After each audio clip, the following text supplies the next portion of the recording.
Yo, what's up? It is the pilot episode of the Todd and Jer show. Hopefully, you guys like that name, or hopefully you like the eventual name that we come up with. This is my third or fourth podcast that I'm trying to start developing. I have been friends with Todd for about 5 years. Very similarly to my other podcast, whenever we see each other, we always have great conversation. We always have disputes on some stuff, but we actually have like good disputes that are constructive conversations, not just like canceling each other out and saying, I don't fuck with you anymore. And then we actually agree on some stuff, and definitely, I think, agree on a lot of hypocrisy in stuff that we see. The way I met Todd 5 years ago was in grad school at Temple University. I'm not going to share too much details, but he had an awesome presentation that really stood out in class, and I was like, I got to meet this guy. We ended up becoming friends, and been like that ever since. So this show, a little bit, we're going to kind of talk about what our common interests are and like what we see hypocritical. We have a common interest of business too, so we'll be commenting on that. Anything else to share, Todd?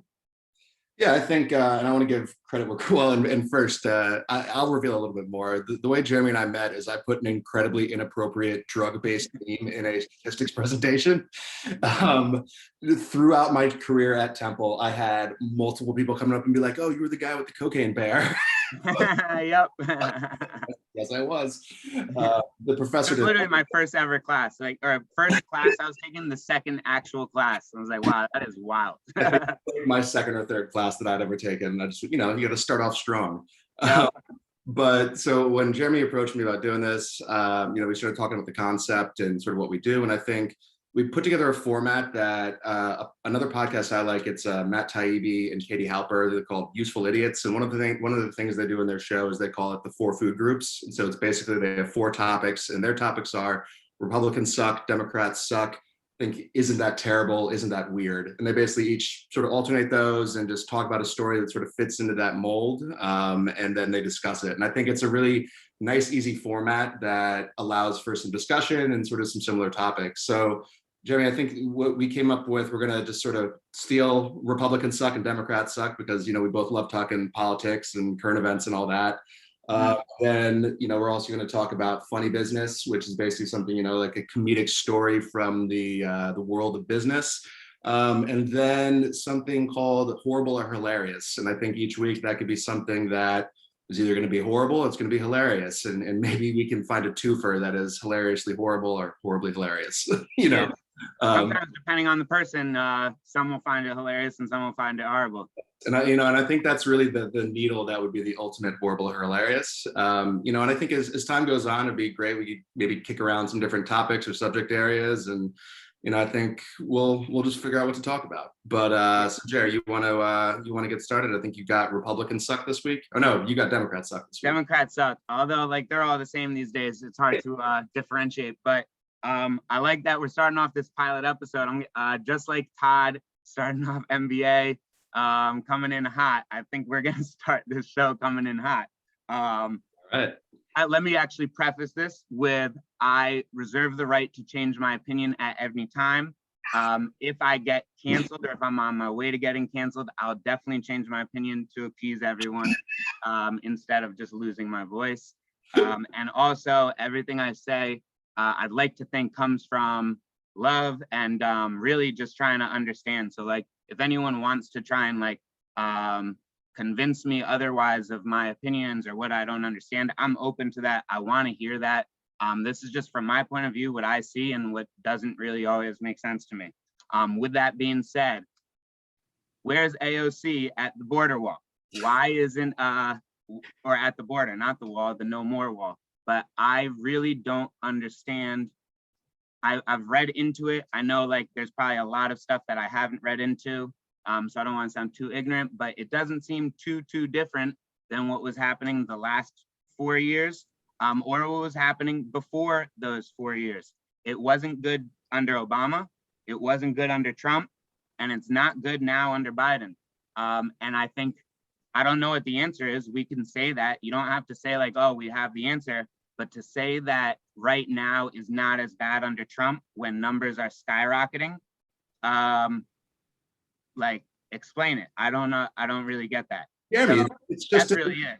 it's just a seasonal surge. This is just what we always expect. And how dare you call it a surge? Because as I think as AOC said, it's like you're militarizing these children and people coming across. It's like that is not what the word surge comes from. Yeah. And I think you're absolutely right, because like the hypocrisy on the border issue is just stunning. And actually to sort of add on to that, I read, Joe Biden during his campaign literally said, like, we will build no more wall. We will stop seizing land. And I read an article just this morning that basically said that the Biden administration just seized 7 acres of land from a family in Texas on the border to continue building more wall. So it's like, I don't get it. And, So here's a question for you. Do you think that the people who say that actually believe it? Or do you think like they're just trying to like get their way? No, and the way that that they don't mean it is because in when the whole kids in cages things first hit, I forget, it was maybe Associated Press or ABC News or someone, they were throwing up these pictures and being like, look at the condition these children are in, and then come to find out that picture was taken during the Obama administration. Yeah, I remember that. All the facilities, and it was like, and did you see that the new one looks exactly the same and has a flat screen monitor in it now? Yeah. Well, and it's like, they gave them a monitor. It looks more dystopian to me because of COVID. It's got all the like plastic walls up in between it. Like it reminds me in like a pandemic movie where it's like, oh, you're being forcefully quarantined in this thing, and it's all the plastic around you, and you're all separated. And yeah, and I mean, look, a year ago there were concentration camps. Right now they're like migrant holding facilities. And I just think it's that is the thing that upsets me. It's like, look, we can. Just because a Republican does it or a Democrat does it and you're a Republican or a Democrat doesn't mean you have to start shucking and jiving and trying to defend them. It's like a wrong thing is a wrong thing. And the conditions those children are being kept in at the border is terrible. Like you said, terrible under Obama, terrible under Trump, terrible under Biden. And the fact that it's upsetting because the left and Democrats are just so neutered that they can't even effectively go after their own.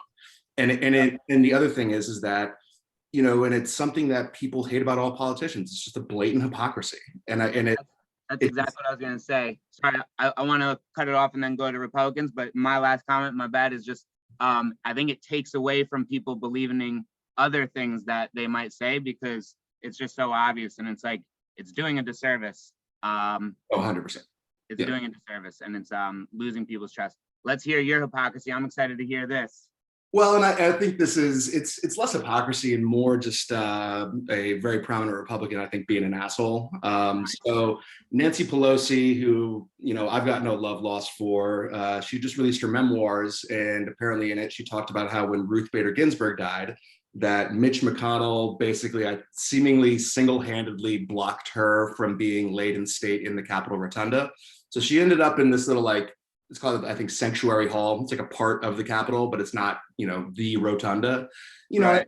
Hate her or love her, no matter what you think about her, Ruth Bader Ginsburg, in her time before her time on the Supreme Court, she was doing amazing work for women's rights and pushing for equality. And at a time when, they weren't talking about microaggressions, and they weren't talking, this was in the day and age of, women being fired for being pregnant, and, all this stuff happening much more commonly, and really making strides against that. And, to bring politics into sort of paying respects to and just to sort of honor an obviously amazing and accomplished woman, it's just like, why? Like, if nothing else, why couldn't you have taken the opportunity to just extol her, praise her for her work and for her obvious intellect, and let her lay in the goddamn Capitol? Wait, was it his decision or he he promoted this decision? Or at the time, the Republicans still controlled the Senate, so I'm sure it didn't get into a lot of detail like how he actually blocked it. And so look, Pelosi could be lying, who knows, but it wouldn't shock me at all. And it's just it goes to show that our politics has just become so degraded to the point of it's just so petty and nasty. And it's like, when Justice Scalia died and people on the left were cheering and talking about it, and people on the right being happy that Ruth Bader Ginsburg died, it's just like, Jesus Christ, can we just respect the dead and understand that these people weren't evil. They were ideologues sort of on different sides, both incredibly intelligent, both deserving of respect in just sort of the fact they were elevated to the Supreme Court. And it's just nasty. And I think it just fits in because, you know, Mitch McConnell, like the dude looks like a turtle, as everyone knows. Like, and he's got, you know, all these crazy nicknames and stuff. And he's just sort of a jerk. Like he's just like a mild-mannered jerk. And I feel like unfortunately too, like because he did that, like obviously if he dies, there's gonna be people cheering now or like trying to whatever. And it's really hard. I'm not good at it a lot of times, but I try, or I guess be cognizant is like you gotta be the bigger person first in order to like make change. And it seems like Democrats and Republicans keep going the wrong way and trying to like be bad. And it's like I like to revert to like Mahatma Gandhi or MLK in the civil rights movement. It's like they took losses multiple times in a row to prove that they were doing what was right, and eventually I think won. And I feel like the Republicans and Democrats right now is like they just want to get one on the other every single time. And it's like just let the other side look dumb for a little bit, even if they pass this law and that law. I think in time people will eventually realize, but instead they nitpick and then people just get more and more upset. No, it's and I think it just really just goes to show it's, you know, so much like the thing that's upsetting is just there's just so much politics that goes on. And obviously I think AOC is really a great example of this. It's just like, you're a politician. You shouldn't be clout chasing on Twitter or Instagram. You shouldn't try to be like getting clapbacks against, you know, Jim Jordan or some other Republican who's an asshole. Like, and both sides are guilty of it. And it's just, and honestly, like I blame Mark Zuckerberg and Jack Dorsey for creating these horrific companies that, look, we all use them, but they've just degraded the public discourse so much around politics that you just people can't even communicate anymore. And it's like we're losing sort of a shared set of facts that everyone agrees on. Like that's the scary part, that everyone has their own facts now. That's I think a pretty good segue to my funny biz actually. Okay. My funny biz is something that makes no sense to me, but what seems to be like successful these days are what is popular on Twitter and Facebook. It doesn't matter if there's substance to it or if there's actual utility to it. So similar to like what I'm saying, the politicians, a lot of politicians don't even have good ideas anymore, but that doesn't matter. As long as they have 1 million followers on Twitter, they're gonna win. So it doesn't matter what the substance is. So what am I talking about, or what am I related to? Dogecoin. Dogecoin skyrocketed the last couple of days. It's at like 40 cents right now. Oh, I look like an idiot because I told a bunch of people to not buy Dogecoin, to stay far away. I still think to stay far away from it. The RSI is way above 90 right now. It means overbought. Most likely what I think is a lot of people who are amateur investors are getting into it and they're seeing it go up and they're getting excited. And what I would do, I would take my money out so I at least have my initial investment back. A lot of people are like, oh, I heard about this cryptocurrency stuff and it just goes up forever. And now they're putting more and more money in. And once that money starts going down from Dogecoin, it's gonna, I think, go down just as fast as it goes up or went up. And it's not gonna be good for the people who had $400 and put 300 into it. yeah. And the people who are gonna be laughing still is like Elon Musk, who I usually like, but like I don't know why he promoted Dogecoin. He did explain a little that he said like it started off as a joke, which it definitely did. It's a meme coin, literally made as a joke to show that it doesn't do anything. And basically he was like, yeah, that's how it started off. But a lot of people like to cheer on like the ironic winners or whatever. I get that, but it has no utility. And then the one thing too is like, people are like, yeah, but Bitcoin has no utility. That's also whatever. Bitcoin has a fixed supply. So Dogecoin doesn't have a fixed supply. They're minting new coins every day. So I believe it's like 10,000 coins every hour, something like that. Hold on. There is no upper limit on Dogecoin at all. I thought it was set something super, super ridiculously high, but is there literally no? it's infinite. So so literally there's more coins sold every day. So right now the circulating supply, I think, is like 100 billion. Let me look. Is 130 billion right now, which means 100 and that's what the circulating supply is right now. Let's say they, I think, come out with like 2 million new coins a day, somewhere around there. That means 2 million people need to buy at the price it's at right now, 36 cents, just to sustain the price. If it was a fixed supply, you don't need any new buyers any day. You just don't need any new sellers to sustain that price. I don't see it happening. And it's just weird. It's a funny business. People are making money on it, so I can't hate on them. But at the same time, this just doesn't make sense. It's hype, and like hype seems like what people go on right now. You know, and I just looked at Coinbase, and right now it's at 38 cents, following a high of 43 cents. And I'm kicking myself because I was looking at like, this Dogecoin thing, whatever. I was going to buy like, 1,000 of them at like 16 cents. That would have been nice. Right. I think Mark Cuban recently said like I think maybe the whatever basketball team they're going to hold Dogecoin on like their balance sheet. And it's just his kids got Dogecoin, and he's been investing in Dogecoin with his kids for like fun. So I think that's the thing that's like what's so weird is it takes one rich person to just support something that doesn't make sense. Yeah. And everyone hops on, and then all of a sudden, like maybe it does make sense, or it will eventually. Someone will come up with something. There's another great part of that.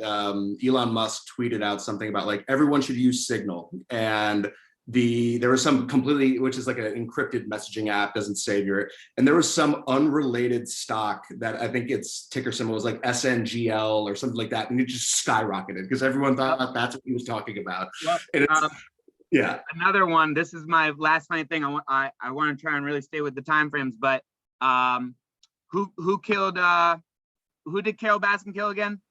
Tiger King. Oh no, her husband. Yeah. But Carol Baskin was available on Cameo.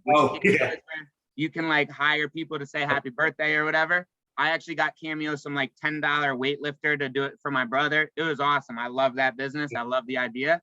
Someone got Carol Baskin to say she bought some random penny stock. The penny stock skyrocketed like 500% the next day. There's definitely illegal, right? There's definitely insider implications with that, but dude, there's so much illegal shit going on right now. Like no one can even keep up because Dogecoin, or like maybe it was a crypto actually. Crypto's unregulated. You can't catch Carol Baskin for that, and who knows if she who knows if she actually did it. And my other, since we're talking crypto, we'll move on soon. But my other like favorite subset of stories coming out of this whole crypto stuff is everyone who like the guy who had the Bitcoin wallet worth like $250 million that forgot the password. Yeah, he's like got like 2 attempts left. Yeah, and it's like, oh man, you're screwed. Yeah. You're not gonna figure it out. And then I was listening to another podcast, and the host was like, I have a laptop somewhere that has like 10,000 Dogecoin on it, because he was getting it when it was, a tenth of a penny or whatever. Yep. It's just hilarious. I think you're gonna see a lot more of that, which is like everyone's like, I thought this was a joke, and it's on some like thumb drive somewhere. But all right, so moving on to horrible, hilarious. I didn't want to be too much of a downer, so I'm funny. It's a classic thing because it comes out of Florida, and just Florida is obviously just a never-ending wellspring of just ridiculous stories. So there's this drawbridge in Florida that people, at least very recently, some guy just blew through like the gate, like the arm that comes down, and actually jumped the drawbridge as it was opening up. And like, it's not like Dukes of Hazzard or anything nuts. Like it was literally probably like, this much separated, but like car fully got air, goes over. And the article was like 3 months ago, someone on a motorcycle did the same thing, and like the same video, and the motorcycle did actually a little bit more of a jump. But my favorite part of that story is just like they're tracking down the people, like to know who they are. And it's like, I feel like when the cops go to like ticket them or arrest them or whatever, the guys should be like, I don't care, I'd do it again. Definitely.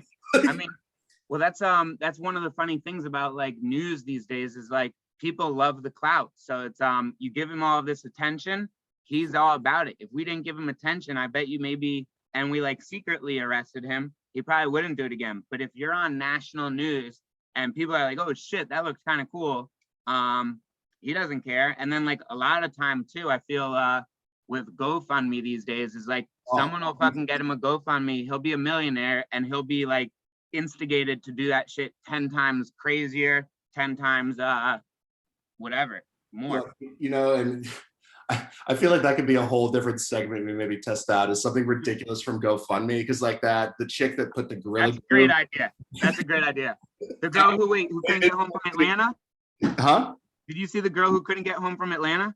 Yeah. Oh, basically, I mean, let's say what it is. Like the girl went down to go hoe it up around the NBA All-Star game, and then like her I think her unemployment check or stimulus didn't post to her account. She literally got stuck there. Yeah. People were giving her money. Which, as ridiculous as that is and how dumb she might sound, that was the norm from what I saw. People spent their stimuluses on vacations and luxuries, not for necessities. And now, like when the eviction moratium's coming up or this or that, they have no money, and it's like, yo, they gave us money for these reasons. But that shit was hilarious. So I actually like that idea. GoFundMe is hilarious. So we're definitely scouting out and going through that. I think that's about time for the first episode. That was awesome. I actually really like the format of that. I'm gonna share this on my like personal Facebook. Everyone, if you guys like this format, please let me know. Or if you have like any tweaks that you think would improve it, that would be awesome too. Just let us know. Feedback is wanted. Todd, you look like a toad in the grass. Do you have any closing remarks? No, man, I think, thank you for, I've been thinking about doing something like this for a while, but, never had the initiative to get it going and get it pushing. But, just thank you to you for reaching out and bringing me this side, bringing the idea up and for pulling it all together. And like I said, I think let's sort of fuck around with some different topic ideas and categories, and we sort of randomly mix it up each week and figure out what we love, what other people like, and we'll go from there. But I think this was a great first discussion. I've always enjoyed my time with you. So thanks again, and let's go into the weekend strong. Hell yeah, thank you. And one thing that I'm a huge proponent on is like, if you have an idea, pursue it. Your first iteration is not going to be the best. People will hate on it. Doesn't matter if people hate on it. If you enjoy it, it's worth doing. So I enjoyed talking to Todd.